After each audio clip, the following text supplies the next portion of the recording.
오늘 말씀은요, 예수님 곁에 있는가라는 제목으로 말씀 나눠보도록 하겠습니다. 혹시 기억하실까요? 제가 제일 좋아하는 가수가 누구라고요? 예, 이렇게 인지도가 없나? 미녀 가수 조갑경. 네, 이렇게 붙어야 돼요. 미녀 가수 조갑경. 제가 너무너무 좋아하는데 그때 당시에 부러웠던 사람이 있었어요. 누구냐면 매니저. 요즘 전참시처럼 매니저는 늘 붙어 다니잖아요. 그래서 붙어 다니는 매니저를 보면서 아, 부럽다. 나도 저렇게 늘 같이 다니면 좋겠다라는 생각들을 했었습니다. 그러니까 조갑경 씨 이후로 제가 좋아했던 여가수가, 그러니까 남학생들은 누군가를 좋아할 수 있거든요. 여가수를 좋아하든 여자 연예인을 좋아할 수 있는데 별로 그런 게 없었어요. 그러니까 지고지순했죠. 아주 그냥. 조갑경 씨를 너무 좋아하다가 그 남자들이 그 고비가 한번 옵니다. 좋아하는 연예인이 바뀌는 고비가 와요. 그게 언제냐? 군대에 갔을 때. 저는 아이돌 이런 거 관심 없거든요. 근데 28살 먹고 입대했는데 여자 아이돌이 예뻐 보이기 시작합니다. 그 당시에 이제 28, 9대니까 그 당시에 소녀시대 태연이 너무 예쁜 거예요. 너무 발라드가 너무 좋은 거예요. 그래서 빠져 있었죠. 다들 막 누구 나온다 그러면 막 몰려갔거든. 텔레비전 앞으로 막 몰려가서 막 와 이러고 텔레비전 보는 그런 군인들 옆에서 살짝 저도 껴가지고 소녀시대 이렇게 봤던 기억이 납니다. 그리고 소녀시대 태연을 좋아했고, 여러분 지금 우리 친구들 잘 모를 텐데 시아에 보람이라는 친구가 있었어요. 그 친구를 너무너무 좋아했어요. 그래서 아, 노래 잘한다, 노래 너무 좋다, 그렇게 좋아했던 기억이 있습니다. 어찌됐든 문제는 뭐냐, 제가 태연을 좋아하든 조갑경을 좋아하든 문제가 뭘까요?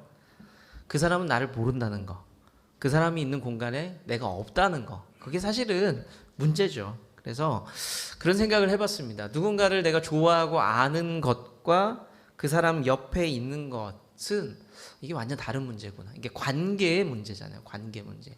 그러니까 아무리 좋아하고 아무리 그 사람에 대해서 많이 알아도 그 옆에 있지 않는다면 그 관계가 그다지 의미가 없다는 거죠. 제가 지난주 말씀을 드릴 때에 예수님께서 우리를 부르신 목적, 이유에 대해서 말씀을 드렸거든요. 3가지 단어로 제가 설명을 했었어요. 이걸 기억하신다면 엄청난 분인데 3가지 단어 뭔지 기억나세요? 첫 번째가, 야, 신승민 지금 눈빛이 막 빛나고 있어요. 막 기억하고 싶어서. 네, 뭐, 예? 함께요.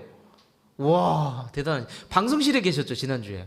와, 근데도 다 듣고 계셨어요? 방송실이 듣기가 쉽지 않거든요. 와, 대단하세요. 함께해요. 예수님은 우리와 함께하고 싶어서 불러 모으셨죠. 자, 그러면 이어서 함께 말고 이제 불러 모으셨잖아요. 이제는 뭘 할까요? 2번째 단어가 뭘까요?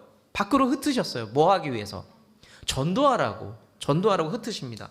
그리고 3번째, 흩으신 다음에 이것을 가지고 세상을 좀 치유해라. 뭐? 능력, 권능이었어요. 맞아요. 능력과 권능이었습니다. 우리 신앙을 점검하는, 내가 신앙이 좋냐 안 좋냐 점검하는 기준에 대해서도 제가 말씀을 드렸는데, 그 기준이 뭐냐, 내가 주님 곁에 있느냐, 함께하고 있느냐, 그게 나와 주님과의 관계다라는 말씀을 드렸죠.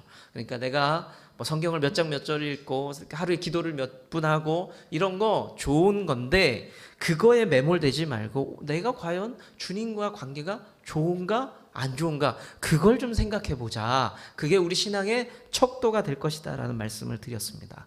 오늘 말씀도 좀 비슷합니다. 오늘 본문을 통해서 보고 싶은 게 뭐냐면, 예수님 곁에 있는 신앙, 그리고 예수님과 상관없이 밖에 서서 있는 신앙, 둘 다 제가 신앙이라고 불러요. 신앙이라고 부르는데 곁에 있느냐 밖에 있느냐를 좀 한번 생각해 보면서 이 말씀 이후에 작은 고민이라도 해보면 좋겠다는 거예요. 내가 주님 곁에 좀 머물러야 되겠구나, 한 뼘이라도 주님 가까이 가야 되겠구나, 이것에 대해서 좀 고민해 볼 수 있는 시간 되시면 좋겠습니다. 네, 사람 많이 없으니까 좀 추우시죠 또. 네, 에어컨 간사님 꺼주셔도 될 것 같아요. 자, 2가지 생각해 볼게요. 첫 번째 나누고 싶은 게 뭐냐면, 곁에 있지 않으면 오해한다. 그러니까 가까이 있지 않으면 오해한다는 겁니다. 오해라는 말이 뭐죠? 잘못된 이해. 이 정도 생각하면 맞을 것 같아요. 그리고 착각입니다. 착각. 근데 아이러니하게도 예수님의 가족은 예수님과 참 가까이 있다고 생각이 드는데 예수님이 어떤 분이신지 잘 몰랐어요. 그러면서 뭘 하게 될까요? 오해하게 됩니다. 예수님의 가족, 그러니까 부모님이 어떤 사람이었어요? 성령으로 잉태했던 마리아였어요. 그러니까 기적적인 방법으로 임신을 했어요. 그럼 임팩트가 굉장히 강하거든요. 근데 잊어버린 것 같아요. 요셉은 어때요? 내 아내가 될 사람이 나와 아무 관계가 없었는데 임신을 했어요. 근데 그 아내를 데려오기로 결정을 했고 천사가 나타나서 네 아내 데려올 것을 걱정하지 말아라. 이거 하나님의 뜻이다. 라고 말씀을 들었어요. 임팩트 있는 그 과정들이 있었거든요. 그런데 예수님을 아기 때부터 청소년기를 거쳐서 이제 청년기가 될 때까지 돌봤잖아요. 그러면서 싹 다 잊어버린 것 같아요. 어떤 일이 생기냐면 예수님께서 광야에서 이제 사역을 시작하실 때 침례를 받으시고 공식적인 사역을 시작을 합니다.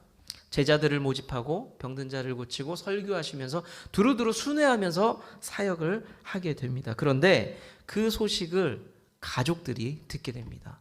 이 사람이, 이 형님이, 우리 아들이 어디서 뭐 하나? 라고 봤더니 소문이 돌기 시작을 하는데 이 동네 저 동네 다니면서 그런 일들을 한다는 것을 듣게 돼요. 그러면서 가족들이 판단을 하는데 뭐라고 판단하느냐? 우리 아들이 미쳤다라고 생각을 합니다. 놀라운 경험들을, 기적들을 경험을 했음에도 불구하고 마리아와 요셉은 그냥 부모 모드가 된 거예요. 부모 모드로 전환된 겁니다.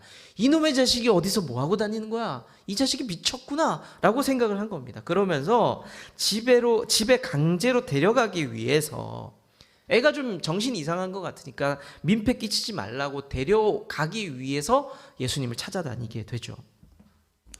오늘 성경에는 이렇게 기록이 되어 있어요. 가족들이 예수님을 향해서 미쳤다라고 기록을 합니다. 근데 그 당시에 유대인들이 미쳤다라고 표현한 것은요, 우리가 지금 흔히 생각하는 정신 이상을 넘어서는 표현이에요. 주로 이 말을 언제 썼냐면 정신이 이상해졌는데 왜 얘는 귀신 들렸어라는 그런 표현을 사용을 합니다. 그때에 미쳤다라고 표현을 씁니다. 가족들이 생각하기에는 얘는 단순히 정신이 이상한 게 아니라 귀신 들렸어. 아주 정신 나간 거야. 라고 생각을 해서 잡으러 오게 되죠. 예수님을 잡으러 오게 됩니다. 자, 그런데 오늘 읽었던 말씀 두 구절 있죠. A와 B가 있는데 그 사이에 다른 말씀이 있거든요. 뭐가 나오냐? 서기관이 등장을 합니다. 예수님과 늘 갈등을 일으켰던 서기관이 등장을 하는데 이 사람들이 예수님을 향해서 뭐라고 표현하냐면 참 묘해요. 예수 너는 미쳤다라고 표현해요. 미쳤다라고 표현합니다. 예수님을 굉장히 싫어했던 바리새인이나 서기관들, 그리고 예수님을 굉장히 사랑했고 가까이 있었던 그 가족들, 둘 다 예수님을 뭐라고 표현했다고요? 미쳤다. 조금 넘어서는 의미로 뭐라고? 저거 귀신 들렸어 라고 표현을 합니다. 이 상황을 가만히 볼 때요, 저 같은 신자나 성도, 그러니까 저와 여러분들 같은 성도들은 상당한 긴장감을 느끼게 됩니다. 왜냐하면 그 당시 예수님을 굉장히 혐오했던 사람들도, 예수님과 굉장히 가깝다고 느껴졌던 그 사람들도 차이가 없어요. 예수님을 향해서 똑같이 그냥 미쳤다라고만 이야기를 합니다.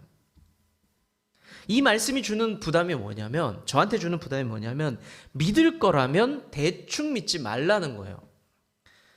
예수님과 적당히 거리 두면서 그렇게 살아가지 말라는 경고처럼 제게 울림이 왔습니다. 그렇게 살아가면은, 그렇게 대충 믿다 보면은 예수님을 싫어하는 저 사람들이나 예수님을 믿고 있다는 말을 하고 있는 나나 별 차이가 없다는 거예요. 예수님을 향해서 본질을 못 보고 오해하게 된다는 겁니다. 가족들에게 다시 시선을 옮겨볼게요. 예수님이 어떤 사람인지, 예수님이 왜 이곳에 왔는지 정확히 가족들은 몰랐어요. 왜냐하면 아들로 봤고 형님으로 봤거든요. 그래서 예수님을 위해서, 제가 위해서라는 액센트를 줄게요. 위해서 열심히 사역하고 있는 예수님을 미쳤다고 생각했기 때문에 잡으러 오게 됩니다. 걱정해서 그런 거예요. 사실 걱정해서. 근데 그 걱정 왜 걱정한 거예요? 오해해서, 착각해서 잡으러 온 겁니다. 그런데 결과적으로는 어떻게 되는 거예요? 예수님의 그 사역을 막는 거예요. 하나님의 뜻을 막는 일입니다. 하나님의 나라 확장되는 거, 우리가 흔히 전도라는 것들을 방해하는 결과를 가져온 거예요. 예수님 너무 사랑하는데 가족으로서 사랑한 거예요. 예수님은 이미 그리스도로서 메시아로서 사역을 하고 있는데 그거 모르니까 가족으로서만 대하니까 사역을 방해하는 겁니다. 이런 비슷한 상황이 있었어요. 언제 있었냐면 베드로와 예수님이 같이 있는데 예수님이 베드로에게 말씀을 흘리세요. 뭐라고 흘리냐면 예수님이 내가 고난받을 거야. 내가 죽게 될 거야. 십자가의 사건을 베드로에게 흘립니다. 그랬더니 베드로가 난리를 치는 거예요. 그럴 수가 없습니다. 누군가 우리 스승님을 잡으러 오면 내가 그냥 있을 수 없죠. 예수님 죽으시면 안 돼요. 막 난리가 난 겁니다. 그 상황이 마가복음 8장 32절에 나옵니다. 그 모습 한번 같이 읽어볼게요. 시작.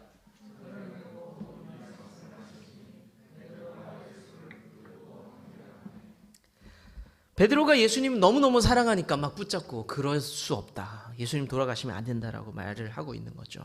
그런데 예수님께서 의외의 반응을 보이세요. 우리가 잘 아는 부분입니다. 예수님께서 베드로야, 네가 그렇게 행동하는 게 하나님의 일을 막는 거야 라고 얘기하면서 독하게 말씀하세요. 사단아 물러가라. 베드로를 향해서 그렇게 표현을 합니다. 왜 이런 일이 생길까요? 베드로가 왜 그랬을까요? 예수님이 이 땅에 오신 이유를 몰랐어요. 그러니까 거듭 말씀드리지만 오해하고 자기 나름의 착각을 하고 있는 겁니다.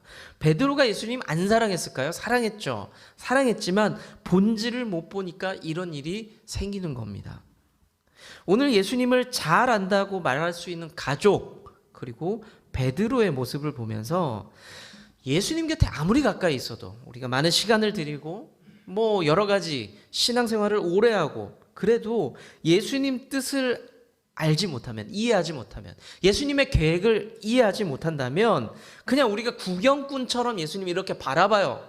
그렇게 살아간다면 오히려 예수님을 방해하는 존재가 될 수도 있다는 겁니다. 예수님을 오래 믿었어요. 그리고 우리는 많은 성경 공부를 했습니다. 다른 교회에서도. 그리고 얼마나 많은 설교를 듣고 지금은 TV, 라디오를 통해서 때로는 뭐 교회를 통해서 여러 경험들을 통해서 설교를 들으면서 살아왔습니다. 의외로 우리는 예수님에 대한 정보가 많아요. 많이 듣고 살아왔습니다. 그런데 우리가 아는 만큼 예수님 안에 있고 예수님의 뜻을 들은 만큼 행동하면서 살아가는지는 점검해 볼 필요가 있어요. 아는 만큼 살아가고 있느냐. 제가 군대에서 그 인생 뭐 표 이런 거 붙이라고 할 때 이거 붙여놨거든요. 아는 만큼 행동하자. 그러니까 최소한 우리가 아는 만큼은 살아야 되지 않겠는가. 그런데 우리 신앙생활은 너무 많이 알아요. 근데 그만큼 행동하고 사는지는 잘 모르겠어요. 제가 내일 우리 고3 친구 둘과 함께 2시간 동안 성경 공부를 할 거거든요. 제 마음에 부담이 생겼어요. 얘네들 2월달 딱 되면은 대학 간다고 싹 흩어질 것 같아요. 근데 그때부터는 저는 얘네들이 어떻게 사는지 몰라요. 어쩌다가 선심 쓰듯이 주일날 이곳에 와 있겠죠. 그러면서 좋았어요. 그렇게 한 1, 2년 있다가 또 저 갈게요. 어디 군대 갑니다. 전 몰라요. 얘네들의 삶을 알 수가 없어요. 근데 부담이어서 얘네들 데리고 우리가 믿는 게 뭔지 한 번은 좀 알려줘야 되겠다라는 생각에 하자라고 했더니 할게요 라고 해서 내일 만나게 됩니다. 분명히 내일 얘네들이 성경 공부하면서 느낄 거예요. 나 아는 건데, 나 들은 건데. 우린 많이 알고 있어요. 근데 그게 내 가슴을 울리는 일이 되는지는 잘 모르겠습니다. 우리의 삶이 단연코 말씀드릴 수 있는 것은 아는 것이 가장 중요하지 않아요.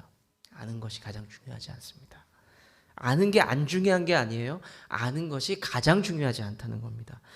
그러면 예수님 곁에서, 예수님 안에서 예수님이 어떤 분이신지 보고 발견하고 그때부터 진짜 관계가 시작이 된다는 겁니다. 예수님 곁에 잘 붙어 있으세요. 그래서 예수님을 오해하지 않는 저와 여러분들 될 수 있기를 축원합니다. 두 번째는 뭐냐면 예수님 곁에 가까이 있지 않으면 진짜 가족이 될 수 없어요. 가까이 붙어 있을 때 비로소 진짜 가족이 됩니다. 예수님이 미쳤다, 이상하다 그 이야기를 듣고 걱정이 돼서 가족들이 잡으러 오죠. 예수님이 있다는 곳에 왔습니다. 왔는데 사람들이 너무 많아요. 사람들이 집 안에도 있고 집 밖에도 있고 예수님을 보기 위해서, 듣기 위해서 몰려들었습니다. 그래서 가족들이 들어가고 싶지만 들어갈 수 없는 상황. 그래서 다른 사람에게 말을 전합니다. 여보시오, 내가 예수님 엄마인데, 예수님 엄마고 여기가 동생들인데 가족들이 왔으니까 말 좀 전해줘요. 우리가 만나러 왔다고. 그랬더니 그 사람들이 이제 그 사람이 말을 전해주러 갑니다. 그런데 예수님께서 말씀을 전해 듣고 나서 이상한 반응을 해요. 가족들이 왔으면 최소한 가족이니까 배려를 해줘야 될 거 아니에요. 모셔라, 이 안에다 모셔라, 좀 모시고 왔으면 좋겠다라고 해야 되는데 뭐라고 하냐면 누가 내 어머니고 누가 내 형제냐라고 말씀을 하세요. 아주 차갑죠. 차갑게 이야기를 합니다. 그리고 또 다른 의미 있는 말씀을 하시는데 31절 이하의 말씀을 보시면 예수님의 가족이 서 있는 곳이 어디였냐면 밖이었거든요. 그리고 예수님께서 말씀하시고 가르침을 주는 사람들은 예수님 곁에 둘러앉았다라고 성경은 표현을 했습니다. 예수님께서 자기 곁에 가까이 있는 사람들, 지금 말씀을 듣는 사람들, 눈을 마주치면서 말씀을 듣는 그 사람들을 향해서 이렇게 얘기합니다. 당신들이 내 어머니고 내 형제들입니다 라고 이야기를 해요. 예수님께서 자기 어머니도 못 알아보고 형제도 못 알아보는 비인간적인 분이라고 해서 이런 말씀을 하셨을까요? 성경은 그런 말을 하고 싶었던 걸까요? 이 상황을 통해서 성경이 우리에게 말씀하는 게 있는데 34절의 말씀을 같이 한번 읽어볼게요. 시작.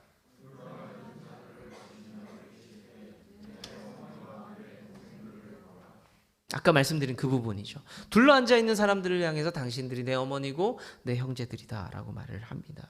예수님께서 예수님과 친밀한 가족이 된다는 것은 핵심이 뭐냐면 옆에 좀 가까이 있는 거예요. 둘러앉은 자가 돼야 된다는 겁니다.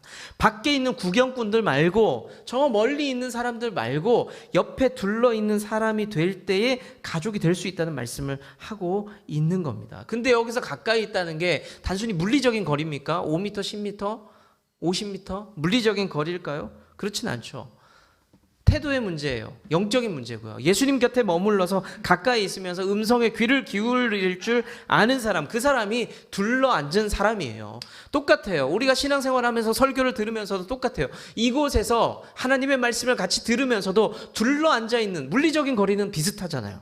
둘러앉아 있는 사람이 있을 수 있죠. 하나님의 음성을 듣는 사람이 있을 수 있어요. 하지만 똑같은 거리에 있지만 저기 밖에 있는 그냥 구경꾼도 있을 수가 있다는 겁니다. 이 부담이 우리 안에 있어요. 사실 신앙생활 하면서.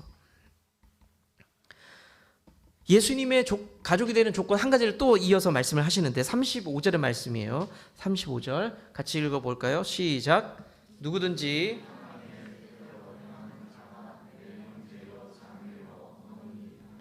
하나님의 말씀을 물리적인 거리와 상관없이, 상황과 상관없이 내가 온라인 예배를 드리든 현장에서 나오든 아니면 어디 먼 외국에 있던 간에 상관없이 하나님께 둘러앉은 자가 될 수 있어요. 어떤 때 음성을 듣기 시작할 때, 그 말씀에 집중할 때 우린 둘러앉은 자가 돼요. 그 다음에 해야 될 게 뭐라고요? 뜻대로 행동하면서 살아가느냐? 들었으면 행동해야죠.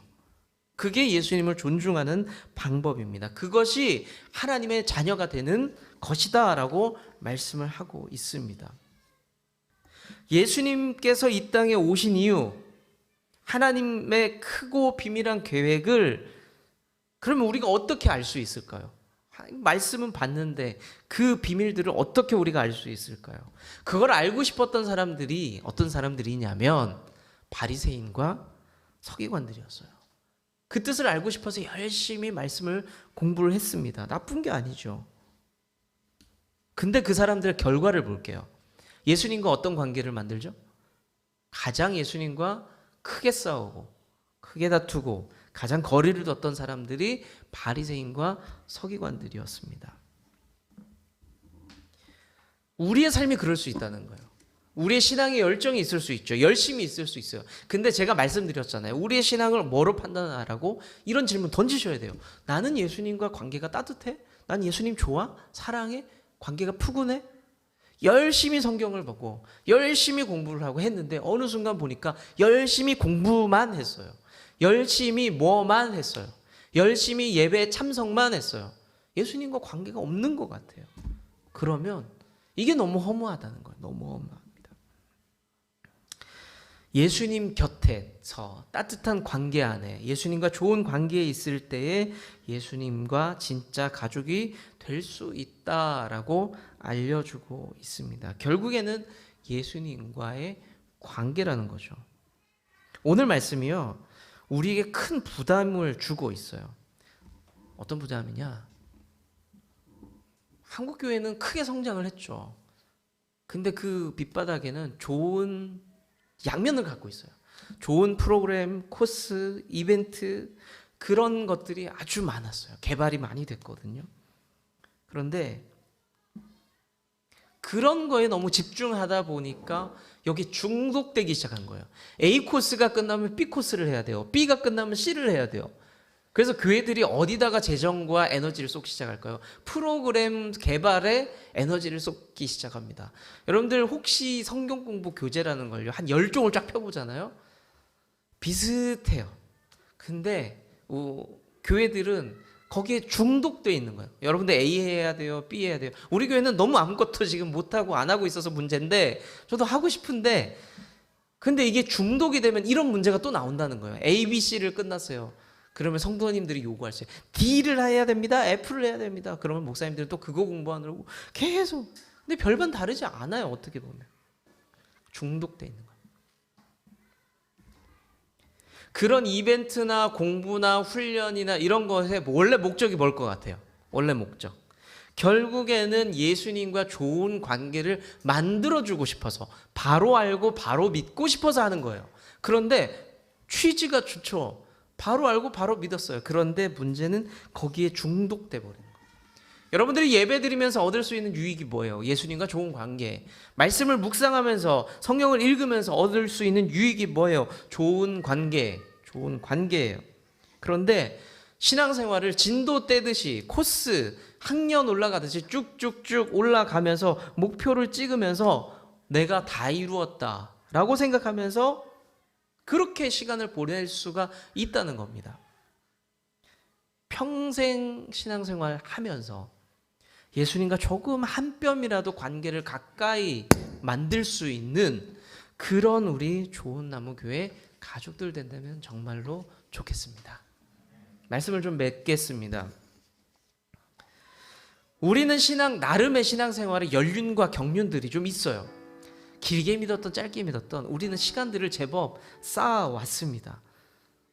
어린아이를 예를 들어볼게요. 우리 집에도 두 아이가 있죠. 승우도 승민이도 어느덧 신앙생활 16년, 14년을 쌓아온 거예요. 아기 때부터 교회를 다녔으니까요. 이게 틀린 말은 아니거든요. 그런데 우리는 스스로에게 오늘 이 질문 할 수 있어야 돼요. 나는 예수님 가까이에 둘러 앉아 있느냐? 예수님 말씀 듣고 있느냐? 그리고 그렇게 살아가고 있느냐? 예수님과 정말 가까웠던 가족들도 예수님을 제대로 이해하지 못하니까 이런 모습을 보였다는 것을, 이 두려운 사실을 이해해야 돼요. 저와 여러분들이 10년 뒤에도 20년 뒤에도 똑같이 구경꾼으로 살아갈 수 있다는 가능성을 성경은 오늘 말씀을 하고 있습니다. 성경은 오늘 예수님의 가족들의 위치를 밖에 서서라고 표현합니다. 여러분들 교회 열심히 다니고 있어요. 개척교회를 믿음으로 잘 섬겨주고 있습니다. 의무감이든 습관이든 교회 정말 잘 나오고 있어요. 제가 정말 고마운 게 뭔지 아세요? 여러분들이 제가 알게 모르게 휴가를 평일에 다 다녀오시거나 잡고 있다는 사실에 고맙기도 하고 놀랍기도 해요. 여러분들 예전에는 주일 껴서 휴가 많이 가셨죠? 아니세요? 갔던 것 같은데. 네. 근데 이미 많이 달라진 거예요. 많이 달라졌어요. 그리고 하나님 말씀을 조금이라도 들어보려는 노력들을 하고 있습니다.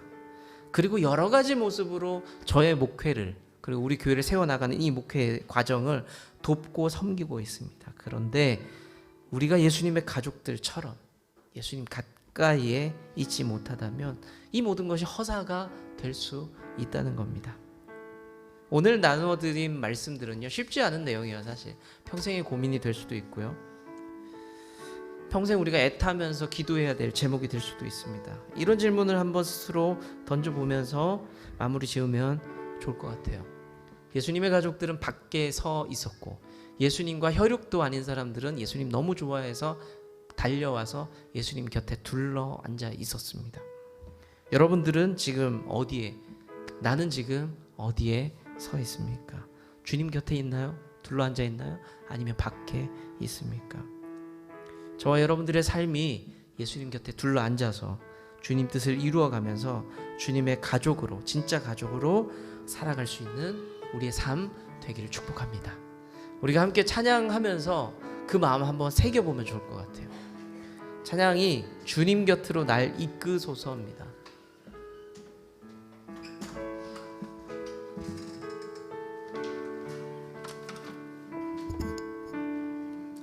우리 찬양 가사를 한번 읽어보면 이렇습니다. 주님 곁으로 날 이끄소서. 이 말은 주님 내게 와주세요가 아니에요. 여기 가사의 본질은 주님 거기 계시죠? 제가 달려갈게요. 신앙의 본질은 그거예요. 주님이 뭐 하실 생각하지 마세요. 제가 주님의 뜻에 맞출게요. 달려갑니다. 두 번째 줄 이렇게 되죠. 내 모든 것 다 드리며 주님의 음성 듣기 원합니다. 주님 앞에 달려나간다는 것은 포기하는 것들이 생긴다는 거예요. 그러니까 주일에 오전 시간을 좀 쉬는 걸 포기할게요. 주님 오전 시간에 출근하는 걸 포기할게요. 쉬고 싶은 걸 포기할게요. 우리 아이들의 삶을 오전에 학원 보내는 걸 좀 포기할게요. 이런 겁니다. 주님 곁에 달려간다는 건 그런 포기가 있다는 거죠. 우리 같이 찬양을 통해서 하나님 앞에 그런 마음을 드리면서 고백하면 좋을 것 같아요. 주님